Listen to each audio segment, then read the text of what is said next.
Bonjour à tous, soyez les bienvenus sur Place DTP TV. C'est un plaisir de vous accueillir ici à Orléans, place du Mare 3. On n'est pas très loin de la célèbre statue équestre de Jeanne d'Arc, inaugurée en 1855. Ça, c'est pour le côté historique. Pour le lancement de ce grand événement, Place DTP 2022, une tournée organisée par la FRTP Centre-Val de Loire qui passe près de chez vous dans 6 villes de la région Centre-Val de Loire: Tours, Blois, Châteauroux, Bourges, Chartres et donc Orléans. C'est simple.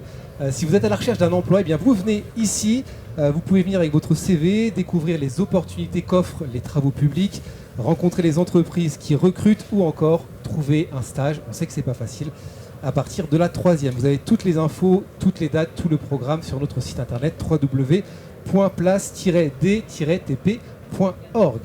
Sur ce plateau, j'aurai le plaisir de recevoir des chefs d'entreprise, des experts, les acteurs des travaux publics pour comprendre comment le secteur aborde la question de la transition écologique, parce que, eh bien, plus qu'une question, c'est un enjeu majeur pour la filière, une filière qui se transforme, qui s'adapte, qui investit aussi. Et nous verrons ce matin comment les infrastructures peuvent être une réponse à la transition écologique. Je vais accueillir nos invités qui sont présents sur ce plateau. Bonjour à tous les 5, merci de nous faire le plaisir d'être sur le plateau de Place DTP TV. Sophie Ferracci, bonjour. Vous êtes directrice régionale de la Banque des Territoires. Laurent Gauthier-Falleret. Bonjour. Bonjour Laurent, directeur du marché secteur public local de la Banque Postale. Pascal Lenoir, bienvenue. Bonjour. Directeur général adjoint pour l'aménagement durable, je l'ai bien précisé. Florent Montillot, je suis ravi de vous accueillir également sur le plateau. Également. Vous êtes adjoint au maire d'Orléans et vice-président d'Orléans Métropole. Et Christian Baudin, président de la Fédération régionale des travaux publics. Bienvenue chez vous. Bienvenue. Merci. Vous êtes aussi le bienvenu.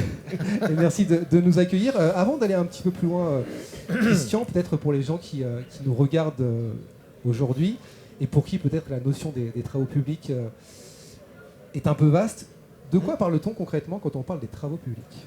Alors, d'abord, je voulais aussi excuser notre président national qui devait aussi faire l'ouverture de ces journées Place DTP. Bon, il est un peu souffrant, donc il n'a pas pu se déplacer. Alors les travaux publics, c'est ce qui sert à travailler pour réaliser les infrastructures qu'on utilise au quotidien. C'est tout simple, mais quand vous prenez votre voiture, quand vous prenez votre douche, quand vous téléphonez, tout ça, derrière vous avez une activité travaux publics. Donc principalement dans les travaux publics, c'est l'industrie routière qui est concernée à 40% de l'activité. Mais ensuite, c'est tout ce qui est réseau électrique, réseau d'eau, réseau d'eau usée. C'est aussi le génie civil, donc les ouvrages d'art, etc. Et puis c'est aussi les travaux ferroviaires et le terrassement qui représente aussi une grosse partie de notre activité. 8000 entreprises, 310 000 collaborateurs, les chiffres sont bons. C'est tout à fait ça, sur la région, voilà, en France, au niveau de notre activité en général, et sur la région évidemment, donc c'est un peu moins bien sûr, mais on est quand même 800, il y a plus de 800 entreprises, 10 000 salariés, de tout niveau on va dire, et de toute activité aussi. Donc c'est plutôt large et plutôt varié. On va parler de la transition écologique dans un petit instant, on va rentrer dans le vif du sujet. Un mot quand même sur cet événement Place DTP qui est un événement important pour l'avenir notamment.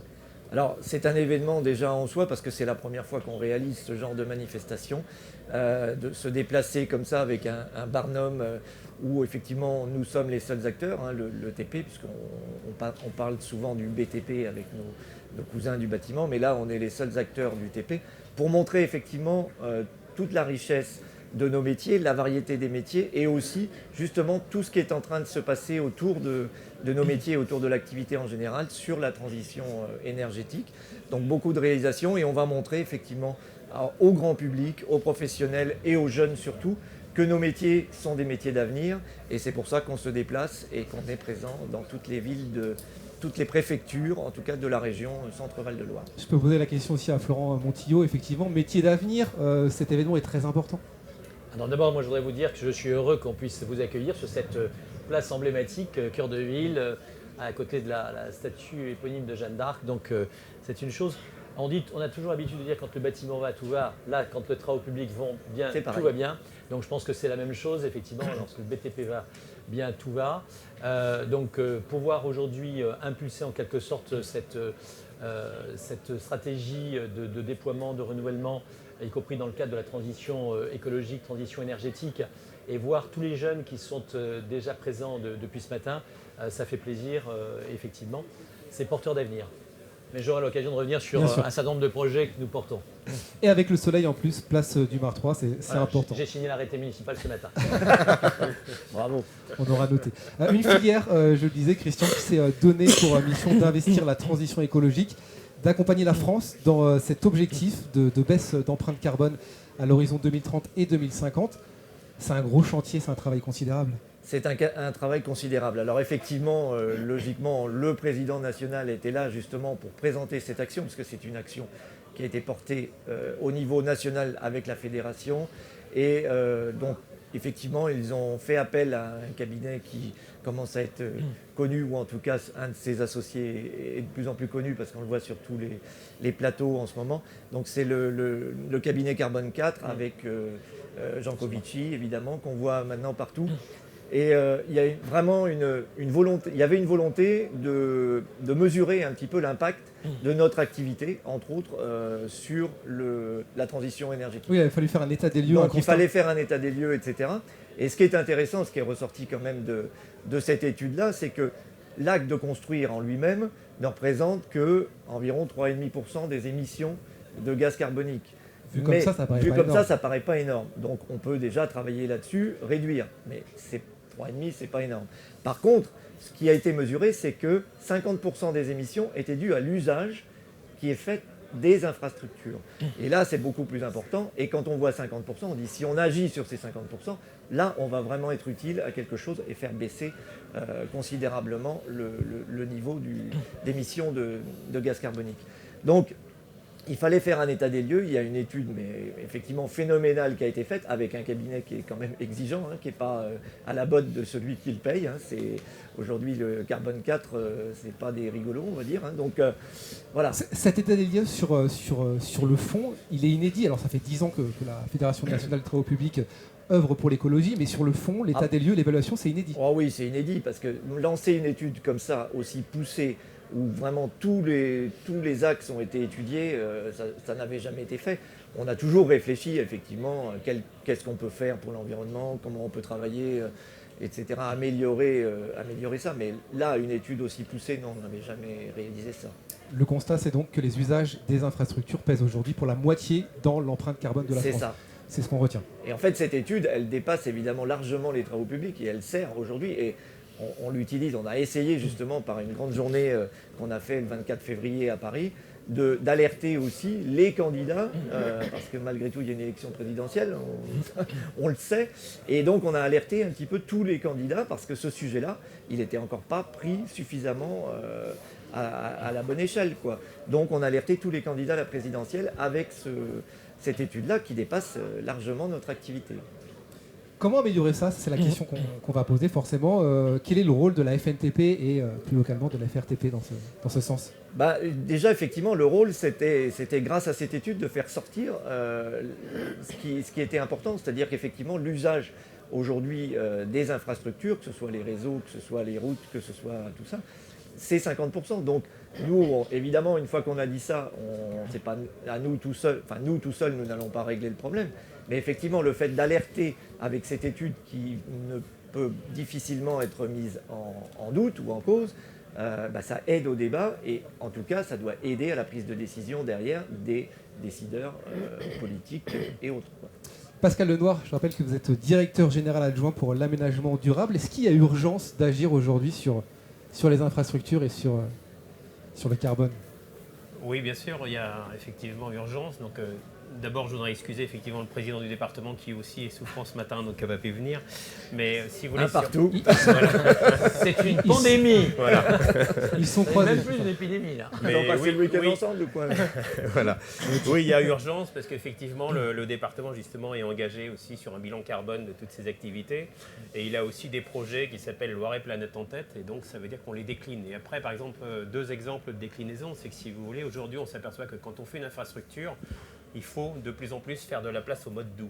Et je dirais, on va inaugurer dès la semaine prochaine le pont de Châtillon-sur-Loire, sur lequel finalement on a refait finalement une passerelle accolée à un pont, voilà, très ancien. Et donc, ça veut dire que là, on a aussi un autre stand là, sur lequel vous pourrez découvrir la déviation de Jargeau. Et pareil, sur ce projet-là, si vous voulez, sur la déviation de Jargeau, on est sur un projet sur lequel, finalement, sur l'ouvrage même, le franchissement de Loire, on s'aperçoit qu'on réserve finalement 40% de la surface pour développer les modes doux.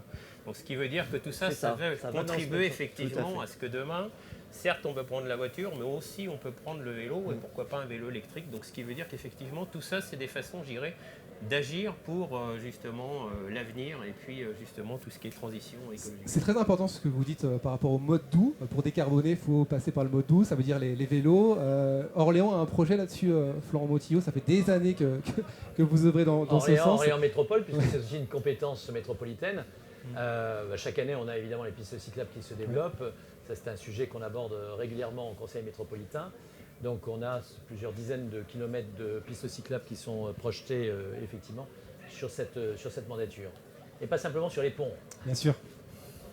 Voilà, il faut savoir d'ailleurs qu'avec les réformes législatives, à chaque fois que vous faites par exemple une nouvelle rue, etc., vous avez l'obligation aussi de penser à l'arrivée d'une piste cyclable. Oui. Orléans Métropole souhaite que d'ici 2028, 10% des déplacements minimum. Domicile, voilà, exactement. travail, soit fait à vélo. par les vélos. Ouais. Voilà. Ça passe par des aménagements, on en parlera dans tous les jours. un instant. Soyons clairs. Et alors, c'est pas uniquement sur la ville-centre, parce que l'objectif, c'est également de relier, par exemple, les zones d'activité. On a parlé d'Ingré, Orme et autres. Bon, bien naturellement, c'est l'ensemble de la métropole qui doit être concerné par ces déplacements doux.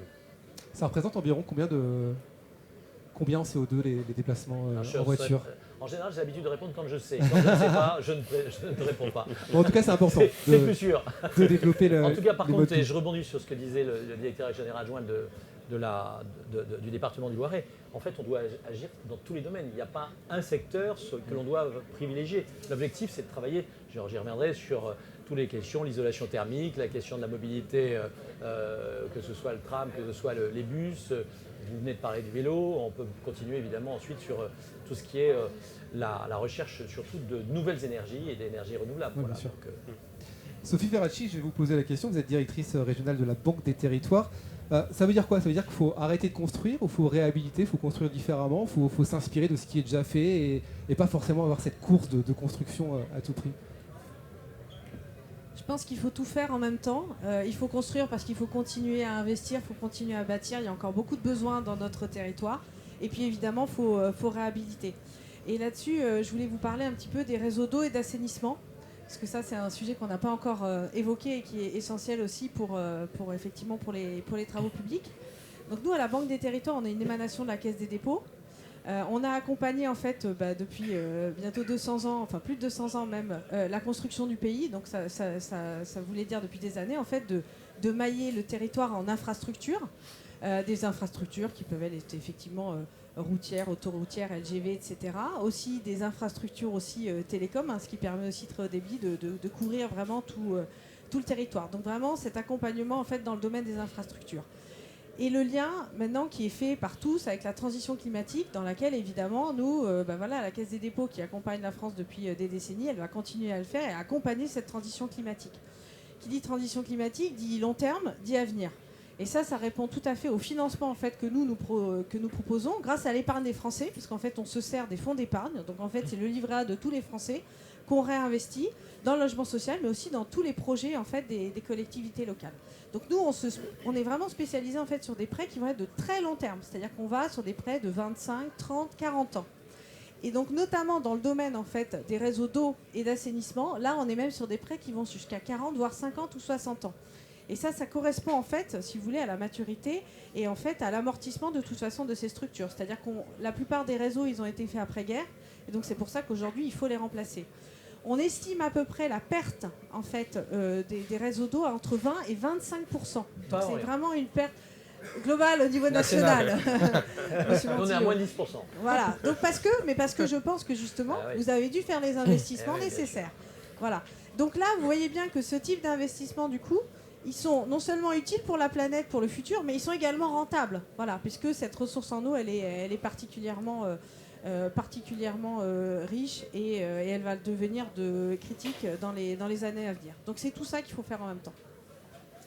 Merci pour cette réponse complète, Sophie. On va parler de financement dans un petit instant aussi avec la Banque Postale. On parlera des prêts verts que vous mettez en place. Pascal, on a parlé des transformations, on a parlé d'innovation, on a commencé à en parler en tout cas. Quelles sont les priorités, clairement, aujourd'hui? Si on parle concret, quelles sont les priorités? Si on parle concret, je crois que les priorités, c'est un petit peu ce que vous évoquiez tout à l'heure, c'est comment est-ce qu'on va préserver les ressources. Et notamment préserver les ressources, aussi préserver les ressources qui sont dans les carrières. Et donc c'est tout ce qu'on va pouvoir faire finalement sur les offres des entreprises qui vont nous permettre finalement de recycler des matériaux en place, de réintervenir finalement, du réemploi. Et tout ça, c'est vraiment une priorité.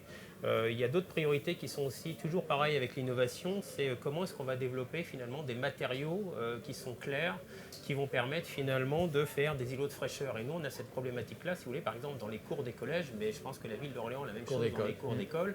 Et donc, c'est-à-dire que quelque part, si vous voulez, c'est là-dessus on attend l'innovation, je dirais, dans les travaux publics pour avoir ces matériaux clairs. Dans les matériaux clairs, on peut aussi imaginer Qu'est-ce qu'on appelle des liants végétaux. C'est-à-dire qu'en fait, au lieu d'avoir un enrobé noir classique, si vous voulez, l'enrobé, il peut, avec des matériaux, des granulats clairs, plus un liant qui peut être un liant végétal, on peut trouver finalement quelque chose qui aurait, je dirais, un aspect qui soit beige ou autre, au lieu d'être un enrobé noir. Et donc, ce qui fait que dans une cour d'école, ça veut dire que ça va éviter d'emmagasiner de la chaleur et de la restituer. Donc, en fait, c'est toutes ces innovations. Donc, ça veut dire qu'on va continuer à construire, on va continuer à aménager, tout en proposant finalement d'autres innovations qui vont, comme on disait, lutter contre ce réchauffement climatique et contre toutes ces actions-là. Donc voilà les actions qui peuvent être mises en place. Cette notion de décarboner, on l'a en France, on sait le faire? Christian? Oui, tout à fait. Ça fait quand même des années effectivement qu'on travaille là-dessus. Donc sur des produits innovants, vous verrez justement dans le village, c'est l'idée aussi du village d'entreprise, de montrer les techniques aujourd'hui innovantes qui vont servir justement à ces nouvelles réalisations.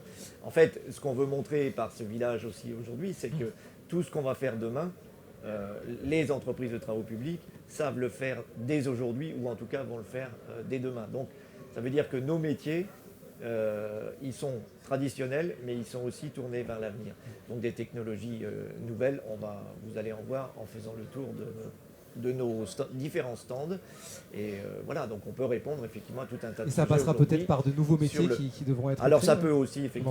Voilà, mais... c'est ça. Et c'est ce qui est intéressant aussi. C'est pour ça qu'on invite les jeunes à venir nous rencontrer, parce qu'il y a des métiers qui vont effectivement éclore à partir de demain. Mais ce que je veux dire aussi, c'est que voilà, on ne découvre pas aujourd'hui qu'il y a une transition énergétique. Aujourd'hui, c'est effectivement plus prégnant. Mais nos métiers sont déjà enclenchés là-dedans. Et donc, demain, c'est une évolution et pas une révolution. Florent Montillot, dans cette volonté de décarboner, quel est le rôle des entreprises de travaux publics? Alors, avant peut-être de parler du rôle des entreprises, je voudrais peut-être dire un mot sur le rôle des collectivités. Parce que je représente aujourd'hui, vous savez que nous avons lancé les assises de la transition écologique donc il y a maintenant 1 an. Et donc l'objectif, c'est de travailler sur tous les chantiers, que ce soit dans le domaine de comme je le disais, de production d'énergie renouvelable, que ce soit dans le domaine de la mobilité, etc. Dans tous ces domaines, on a besoin des entreprises, notamment de travaux publics.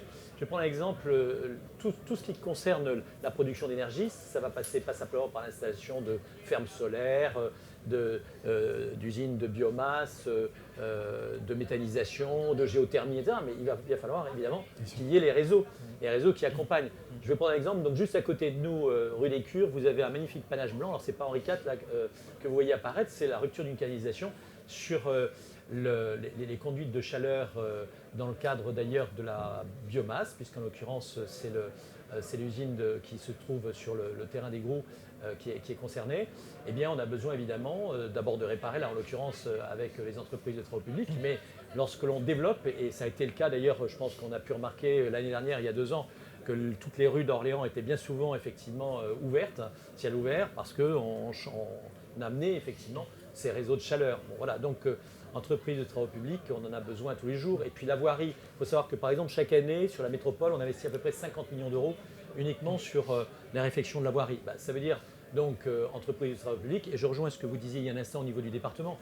le choix des matériaux, le choix d'abord de matériaux recyclables, le fait d'utiliser déjà des granulats qui ont déjà été utilisés, le fait d'utiliser des coloris et des matériaux qui vont absorber, le fait d'avoir une perméabilisation des sols et pas uniquement une imperméabilisation, tout cela fait qu'on a besoin bien sûr des qualifications et de la haute technicité des entreprises de travaux publics qui sont quand même réputées en France. Il y a une réflexion main dans la main avec les entreprises, c'est ça? Ah ben ça ne peut pas se faire autrement. Alors, c'est main dans la main avec les entreprises, c'est main dans la main aussi, je dirais, avant les entreprises, en matière de recherche, en matière de formation. Et là, je salue le directeur de la future école spéciale de travaux publics d'Orléans qui arrive dans un an, parce que bien naturellement, la recherche, la formation, les doctorants, puisque ça va aller jusqu'au doctorat, tout cela, c'est extrêmement important.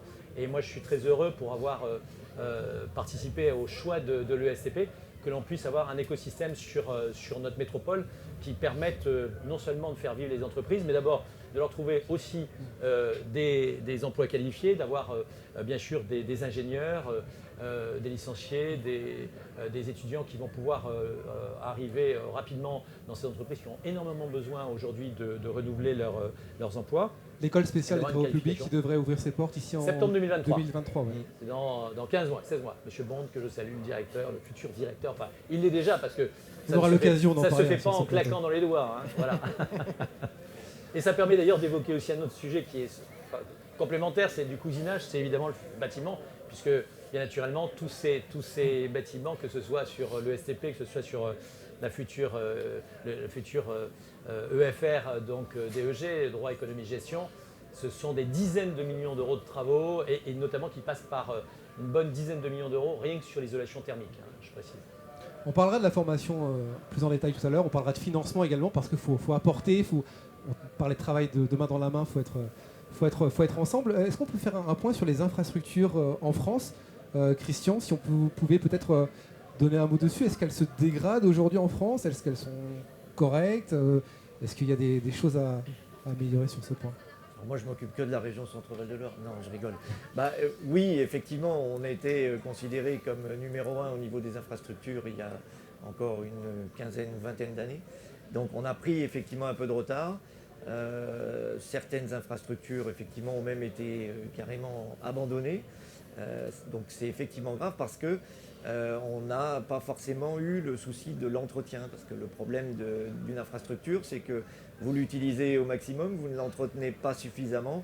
Eh bien, à un moment, il y a des fuites, il y a des pannes, ou alors il faut du coup intervenir beaucoup plus lourdement et ça coûte énormément cher. Donc, tout à l'heure, j'entendais parler d'un budget effectivement de 50 millions d'euros pour la voirie. C'est ce qu'il faut, c'est-à-dire qu'il faut un budget en continu pour pouvoir, avec un échéancier et une planification des travaux, pour avoir un entretien, et on répète toujours ce mot-là, d'entretien qui sert effectivement à la longévité des infrastructures. Donc oui, en France aujourd'hui, il y a un retard, et c'est pour ça, ça fait des années qu'on alerte aussi là au plus haut niveau nos élus pour qu'ils prennent en compte ça, et on voit bien qu'aujourd'hui, et on l'a dit, les infrastructures sont au cœur du débat, et seront au cœur du débat demain dans la transition énergétique. Donc que ce soit les réseaux, les voiries, etc. Voilà. Cette démarche de transition écologique, Pascal Lenoir, le département y est depuis quelques années maintenant. Oui. On parlait de Planète en tête depuis 2020. C'est un plan que vous avez lancé? C'est ce qui guide un petit peu toutes nos actions. Donc, vous parliez tout à l'heure de différents réseaux. On est aussi confronté, mais comme les communes et les métropoles, avec les réseaux d'éclairage aussi. Et donc, c'est comment est-ce qu'on va transformer tous nos réseaux d'éclairage pour les passer en LED.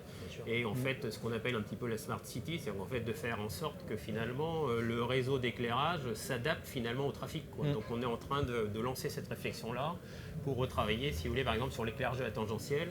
Et de façon à éclairer que quand il faut justement éclairer. C'est-à-dire que s'il n'y a pas de voiture, autant réduire la luminosité. Et tout ça, ça veut dire qu'il y a de l'innovation, il y a de la technologie nouvelle, et ça réclame bien sûr des investissements, mais des investissements qui vont aussi contribuer derrière à réduire les coûts de fonctionnement. Donc c'est ça aussi la transition énergétique, que je rejoins ce que disait M. Montillo aussi par rapport à tout ce qu'on peut faire aussi avec les panneaux photovoltaïques, enfin, tout ce qu'on peut faire effectivement pour utiliser. Ça, ce sont des projets en réflexion, c'est des choses sur lesquelles vous C'est des projets qui sont en réflexion, sur lesquels effectivement les services travaillent aujourd'hui, sachant que le département a prévu effectivement de voter son projet de mandat là, pour le mois de juin prochain, donc juin 2022. Donc effectivement, c'est des projets en réflexion et donc avec des priorités qui seront données et donc un calendrier donc, qui sera donné à l'échelle du mandat du département. Ça demande forcément de l'investissement. On parlait d'argent pour aller vers une décarbonation de la France. Pour atteindre ces objectifs, Christian, il faut donc investir. Il y a une stratégie d'investissement. Quels sont les axes prioritaires? Sur quoi vous axez? Nous, on n'investit pas. Enfin, nous, on investit pour nos métiers et nos matériels. Après, on est effectivement entreprise de travaux publics, donc on travaille à 70% avec les collectivités. Donc c'est plutôt effectivement les collectivités qui investissent. Et nous, effectivement, nous travaillons ensemble pour gérer, on va dire, au mieux sur ces projets l'argent public. Mais effectivement, ce n'est pas nous qui allons lancer les investissements. Quels sont les axes en fait, sur lesquels vous travaillez? Les axes, évidemment, c'est cela. C'est-à-dire qu'on réfléchit, par exemple, sur les routes, on a ces notions d'éclairage, etc. Je voyais ce week-end des articles sur des bandes luminescentes, justement, pour éviter de rajouter de l'éclairage, d'avoir déjà une aide à la sécurité par des bandes luminescentes, simplement. Enfin, voilà, il y a beaucoup d'innovations qui vont apporter et de la sécurité et du mieux dans nos infrastructures. Après, évidemment, on en parlait tout à l'heure avec Sophie, c'est nos réseaux d'eau, nos réseaux d'eau usée, etc., sont vieillissants malgré tout. On arrive 60 ou 70 ans après l'après-guerre, enfin, la dernière mondiale. Donc, il y a beaucoup de réseaux qui arrivent, qui ont été... Alors, un grand nombre qui a été entretenu, mais il y a quand même des budgets colossaux à remettre pour avoir des réseaux aujourd'hui aux normes. Donc il faut travailler sur les économies et aussi sur la réfection de ces réseaux-là, malgré tout, quoi. Donc les priorités, ça va être sur les réseaux et les usages. Donc les infrastructures, comme on disait tout à l'heure, des parties mobilité douce, etc. Enfin, il faut travailler sur cet ensemble-là. Il faut investir sur les nouveaux usages, quoi. Est-ce qu'il y a un choix à faire en termes de financement? Est-ce qu'il faut prioriser les budgets? Sur la métropole d'Orléans, il faut savoir que les investissements sur les 5 ans à venir, le programme pluriannuel d'investissement, c'est à peu près 700 millions d'euros. On avait même au départ des besoins qui s'élevaient pratiquement à 1 milliard d'euros sur 5 ans. Là-dessus, il faut imaginer quand même que déjà le tiers, c'est justement tout ce qui touche à la voirie. Je ne parle pas de la mobilité, puisque vous rajoutez à peu près 150 millions d'euros sur la partie mobilité, notamment le remplacement du parc de bus qui passe en hybride, ensuite thermique, mais également hydrogène, plus le début des études sur non pas la création d'une 3e ligne de tram, mais plutôt l'extension des 2 lignes de tram existantes. Donc ça, c'est effectivement, alors même si c'est plutôt à échéance à la fin de la mandature, début de la mandature prochaine, ça concerne le bâtiment. Enfin, il faut dire que BTP, ça va représenter 80% ou 90% du total. Si je rajoute toute la partie, notamment d'enseignement supérieur, c'est 150 millions d'euros entre les grandes écoles et l'Université d'Orléans. Comet, qui est en voie d'achèvement, en tout cas à la fin de cette année, c'est pas loin de 150 millions d'euros. Donc vous voyez qu'effectivement, sur cette mandature, on sait que la partie bâtiment, travaux publics, je dis bien les deux réunis, ça représente à peu près 80% du total des investissements. Puis alors, je rajoute un élément parce que ça a été, on parle surtout des réseaux, hein, que ce soit d'ailleurs des canalisations pour la partie de l'eau, mais également sur les réseaux de chaleur. Je réagissais quand vous parliez de 20% effectivement de déperdition d'eau dans le domaine de l'assainissement. Pour quelle raison est-ce qu'on est plutôt à moins de 10% sur Orléans? Parce que l'obligation que nous avons confiée à notre délégataire, c'était que, vous savez que maintenant on a évidemment des appareils de mesure qui permettent de savoir où se trouvent les zones de déperdition. Et donc l'objectif, c'est que systématiquement, il puisse y avoir réparation. Et c'est la raison pour laquelle on a dû effectivement diviser par deux. C'est agir tout de suite, quoi. Ah mais c'est la logique. Puis on a aujourd'hui ces capteurs intelligents qui permettent de savoir exactement où sont les fuites. Donc si vous voulez, c'est depuis au moins une vingtaine d'années un travail permanent, je vais dire quotidien. D'ailleurs on voit en fait en permanence dans la voirie les équipes qui interviennent pour pouvoir effectivement immédiatement arrêter les zones de fuite. Je crois que sur le plan national, on perd l'équivalent d'un lac d'Annecy par an. Madame parlait de 20%. Voilà. Et je vous dis, nous on est à la moitié et vraiment chaque année on diminue. Et c'est très important. la meilleure énergie, c'est celle qu'on ne dépense pas, la meilleure eau, c'est celle qu'on n'utilise pas. Enfin, voilà, si on parle de développement durable, transition écologique, c'est aussi ça l'enjeu. Et puis, c'est l'utilisation, c'est la réutilisation de l'eau. C'est ensuite au niveau de l'assainissement, lorsqu'on a l'eau qui arrive après avoir été utilisée, c'est la façon dont on la réutilise, etc. C'est ça qui est important. Je parlais des entreprises des travaux publics. Cette façon de travailler va être différente. Est-ce qu'il y a encore des entreprises peut-être difficiles à convaincre? Est-ce qu'il y a un dialogue à avoir avec elles? Ou est-ce que ça se fait automatiquement, ça se fait facilement? Globalement, oui. Maintenant, il y a une prise de conscience réelle, que ce soit... Alors effectivement, dans les travaux publics, vous voyez bien, on a différentes entreprises. On parlait tout à l'heure des grandes entreprises qui sont réputées mondialement, qui ont des moyens... effectivement d'innovation un peu plus importante, mais nous qui avons un nombre d'adhérents locaux avec de toute taille d'entreprise, on voit bien que c'est un sujet aujourd'hui qui est prégnant, parce que dans la vie quotidienne, même du chef d'entreprise, il y a cette notion de transition énergétique aussi pour lui, pour sa famille, pour ses déplacements. Donc dans son entreprise, c'est aussi quelque chose qui est important. Donc toutes les entreprises aujourd'hui sont concernées et sont dans ce mouvement. Donc on l'a vu quand on a fait ce forum DTP à Paris le 24 février, on avait un nombre incalculable de chefs d'entreprise qui étaient présents aussi. On avait beaucoup de jeunes, mais on avait beaucoup d'entreprises de toute la France qui étaient présents pour parler de ces sujets, pour écouter, regarder ce qui se fait en termes d'innovation, etc. Non, c'est vraiment pris aujourd'hui, le mouvement est lancé. Et c'est un sujet politique aussi, clairement, on va pas se le cacher. Et les élections qui arrivent prochainement, c'est un enjeu, la transition écologique. On parlait du forum des travaux publics 2022, ça a été évoqué, ça? Ça a été évoqué, effectivement. On a reçu un certain nombre de candidats, pas tous, parce que c'est ce que je disais tout à l'heure. Le sujet, effectivement, je pense qu'au niveau des collectivités locales, au niveau des entreprises, c'est un sujet qui est vraiment moteur, qui est porté. Au niveau aujourd'hui national, il n'y a pas encore forcément tous les répondants. Donc on a eu quand même pas presque tous les candidats, mais pas tous. Donc c'est quand même inquiétant, parce que demain le futur président ou la présidente, c'est un sujet qu'elle devra empoigner quand même, parce qu'on voit bien que c'est un sujet de société. Ça dépasse nos entreprises de travaux publics. On sera là, nous, pour accompagner le mouvement. Mais toute l'étude a montré que c'était bien dans les usages. Donc si on veut faire des économies, si on veut faire du transport décarboné, etc., c'est pas nous tout seuls, travaux publics, qui allons agir. Donc c'est bien l'ensemble des personnes, des collectivités, des élus, et nous on sera pour réfléchir avec les élus et faire travailler ensuite nos entreprises sur les projets qui seront lancés. Je voulais juste revenir sur les infrastructures à Orléans. On parlait de transport doux, on parlait de vélo. On sait que Orléans, c'est une ville de vélo. Moi, quand je suis arrivé à Orléans, c'est ce qui m'a frappé. Il y a le passage de la Loire à vélo. Les années qui vont venir vont continuer à mettre en avant cette volonté de décarboner, en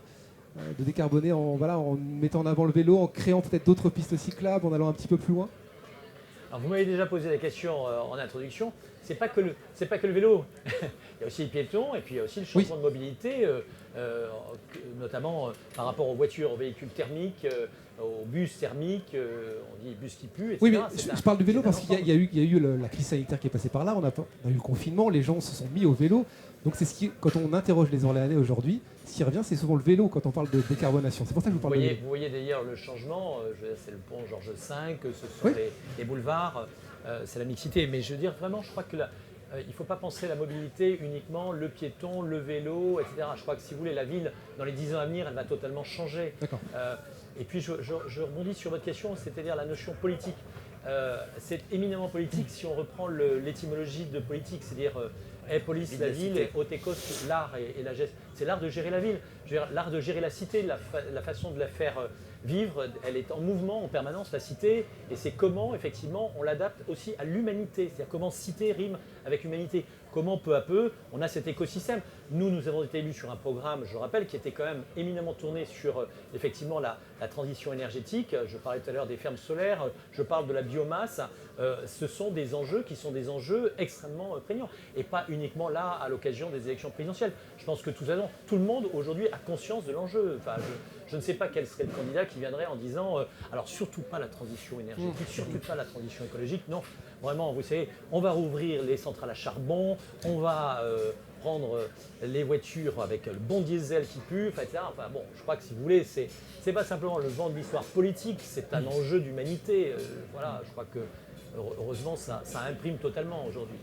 C'est un aménagement de la vie, effectivement. On va voir avec les banques comment elles accompagnent justement les collectivités dans cet objectif de transition écologique. On va donner la parole à Laurent Gauthier-Falleret, directeur du marché secteur public local de la Banque Postale. Vous proposez des prêts verts, vous, depuis 2 ans, je crois. Oui, c'est ça. En quoi consiste C'est la poésie de la banque, les prêts ces verts. prêts verts?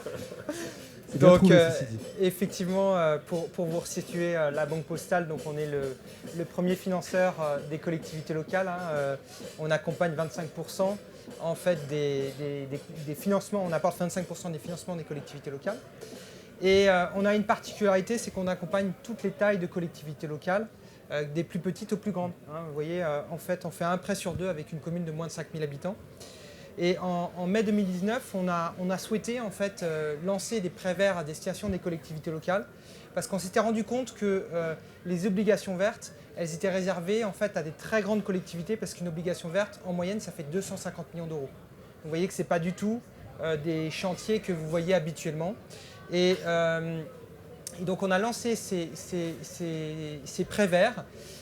Aujourd'hui, on en est à plus de 500. Et ça représente 2 milliards. Alors j'ai regardé en fait... Ça représente 20% des financements que vous mettez en place. Voilà, exactement. J'ai regardé en fait les prêts verts qu'on a mis en place et comment ils se répartissent. Et en fait, les travaux publics sont complètement dedans.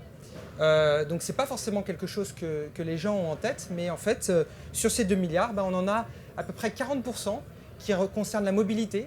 Donc c'est pas que des travaux publics, mais c'est très lié. C'est par exemple le tramway de Nice, celui de Saint-Étienne, celui d'Angers. C'est des bornes de recharge électrique comme voilà, par exemple un syndicat en Charente-Maritime, on a financé son installation. C'est le plan vélo de Lyon. Donc c'est ce type d'investissement qui vont nécessiter des travaux publics. À côté de ça, Sophie en a parlé, il y a la question de l'eau et l'assainissement, où avec la Banque des Territoires, on est assez complémentaires, puisque la Banque des Territoires fait des durées extrêmement longues, 40-60 ans que nous ne faisons pas. Nous, on est sur des durées plus courtes, sur du taux fixe, par rapport au livret A de la Banque des Territoires. Et ça représente 50% en nombre des prêts verts que nous avons réalisés et un tiers en montant. Donc c'est des montants plus petits. À partir de combien? Pardon? À partir de combien? C'est à partir de 300 000 euros. On intervient à partir de 300 000 euros en prêt vert. Et puis le dernier sujet qui a été abordé par mon voisin, c'est la question de l'éclairage public.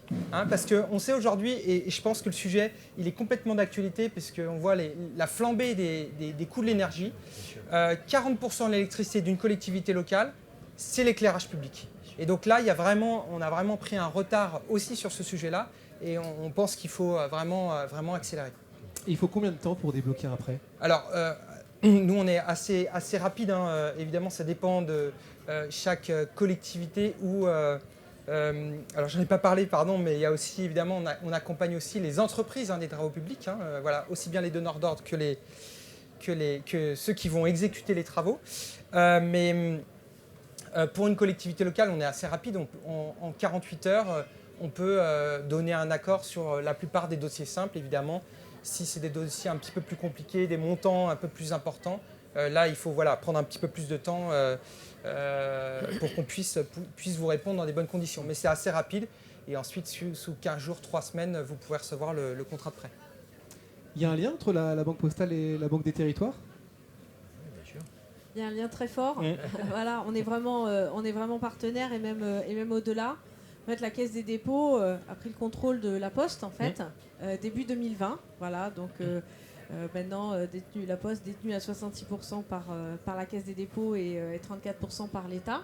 Et ensuite, sous la Poste, il y a justement la Banque Postale. Donc c'est vraiment ce travail justement qu'on fait au sein du groupe Caisse des dépôts avec la Poste pour être justement vraiment ce premier financeur public européen et puis premier financeur des collectivités locales. Et actionnaire, les SEM. Absolument. Merci merci Monsieur Montillot, vous me donnez effectivement, vous me tendez la perche parce qu'effectivement, au-delà effectivement de l'activité prêteur dont on a déjà pas mal parlé, on a effectivement toute une activité en fonds propres, en capital, à travers notamment des partenariats très forts avec les sociétés d'économie mixte. Et ça nous permet aussi de porter des projets. Tout à l'heure, Monsieur Léonard, vous parliez de photovoltaïque notamment. On a aussi un certain nombre de participations dans des projets photovoltaïques. On a fait là, un montage assez innovant en Indre-et-Loire suite à un appel lancé par le conseil départemental d'Indre-et-Loire pour équiper en panneaux photovoltaïques les collèges. Voilà, et donc on a répondu à un appel d'offres avec une entreprise privée et donc on a été retenu, ce qui va nous permettre d'installer ces panneaux solaires, de les exploiter, de pouvoir derrière verser une redevance au conseil départemental et puis de remettre aussi de l'énergie, l'électricité dans le système. Oui, ce qu'il vous reste à faire. Voilà.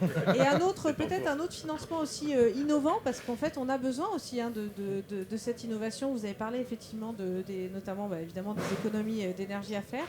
C'est l'Intracting. Donc ça, c'est un dispositif assez innovant puisqu'en fait, c'est une avance remboursable qu'on met en place avec un taux très avantageux à 0,25%. Et surtout, en fait, cette avance se rembourse avec les économies d'énergie qui sont réalisées. Voilà, donc ça, on n'a pas encore fait en Centre-Val de Loire, mais on espère le faire prochainement. Et en revanche, on l'a fait dans plusieurs autres collectivités à travers le territoire national. Donc en fait, l'idée, c'est aussi comment est-ce qu'on accompagne, comment est-ce qu'on conseille aussi en amont les collectivités locales pour les accompagner dans cette transition énergétique dont elles se sont déjà complètement emparées. On a aussi le dispositif Prioréno qu'on a lancé récemment pour aider justement au diagnostic. C'est une base de données accessible complètement en ligne qui permet de connaître l'état en fait, des bâtiments, notamment pour la rénovation thermique à effectuer. Merci beaucoup Sophie. Il y a peut-être des questions dans le public. On va peut-être faire un petit tour dans un instant. Merci en tout cas d'être avec nous sur la télé de Place DTP qui se lance aujourd'hui à Orléans. On peut venir avec son CV ici, venir chercher un stage pour la troisième. C'est pas facile de trouver un stage en troisième, donc pourquoi pas dans les travaux publics. Voilà, c'est pas facile, mais effectivement les entreprises là sont à l'écoute des jeunes parce que c'est historique dans les travaux publics. On a fait appel de longue date à l'alternance et à toutes les formations des jeunes. Donc aujourd'hui, c'est pareil, c'est pas une découverte, mais comme c'est très difficile de trouver des stages aussi pour les jeunes, eh bien, on les invite à venir nous voir parce que aussi, il faut que peut-être faut qu'ils changent aussi peut-être d'image de l'entreprise, etc. Et ces sujets qui sont aujourd'hui ô combien importants peuvent aussi changer l'image qu'ils pouvaient avoir de nos entreprises. Donc effectivement, on les attend, c'est pour ça qu'on est là aussi, pour les recevoir. On a travaillé avec le département, avec la région, pour avoir les lycées, les collèges aussi présents, pour avoir un grand nombre de jeunes qui viennent découvrir nos métiers. Et puis avec cette volonté de transition écologique, travailler dans les travaux publics, c'est se dire aussi qu'on agit pour la planète. C'est effectivement, oui c'est ça, c'est qu'on agit pour la planète. Et moi ce que je dis toujours dans les travaux publics, la richesse du métier, c'est que d'une part, on peut évoluer encore par son talent et ses capacités. On peut travailler à la porte de chez soi ou au bout du monde. On fera le même métier.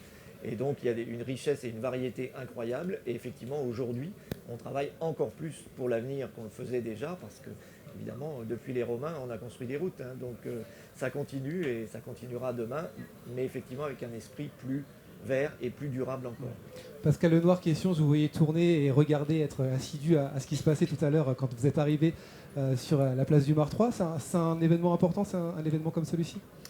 C'est très important et en fait, quelque part, quand on dit venez travailler dans les TP, mais venez aussi travailler dans les collectivités parce qu'on est aussi, nous, je dirais, avec un certain nombre de départs en retraite et donc ça veut dire que quelque part, si vous voulez, c'est tout l'intérêt pour les collectivités, vous pouvez intervenir en tant que maître d'ouvrage, on fait de la maîtrise d'œuvre aussi en régie, et donc on a ce lien avec les entreprises. Et rien n'empêche de faire, je dirais, à la fois de venir en collectivité et après d'aller dans le privé, et l'inverse est aussi vrai, quoi. Je dirais, on s'enrichit tous finalement de ces échanges, et donc ça c'est aussi très intéressant. Et donc c'est pas forcément ce que les élèves apprennent, que ce soit dans les écoles d'ingénieurs, etc. Mais sachez qu'il y a des beaux métiers, je dirais, dans les TP comme dans les collectivités, qu'on peut très bien basculer de l'un à l'autre sans difficulté. Merci à tous les 5, merci d'avoir répondu à nos questions, merci pour votre présence. Il y a peut-être des questions dans le public. N'hésitez pas également à réagir sur nos réseaux sociaux. Venez nous rejoindre sur Facebook, sur Instagram. On est présent également sur notre site internet. N'hésitez pas à aller faire un petit tour. Pas de questions ? Une fois, deux fois, trois fois. Adjugé, vendu. Merci à tous de nous avoir suivis. On se retrouve très bientôt.